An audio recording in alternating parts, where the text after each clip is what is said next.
शिक्षणाच्या स्वर्गाचे जिने उघडलेदार, शिक्षणाच्या स्वर्गाचे जिने उघडलेदार तीच सावित्री आज जगाची शिक्षण. सन्माननीय व्यासपीठावरील मान्यवर, वंदनीय गुरुजन व ग्रहणीय गंभीर माझे मित्र, सर्वांना माझा नमस्कार.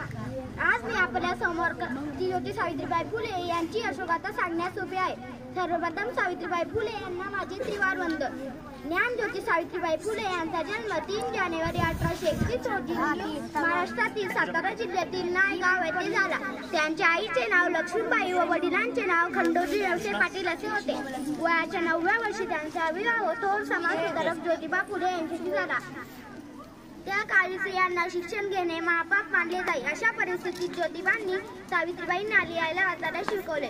महात्मा फुले व सावित्रीबाईंनी 1848 मध्ये मुलींची पहिली शाळा पुण्यात सुरू केली.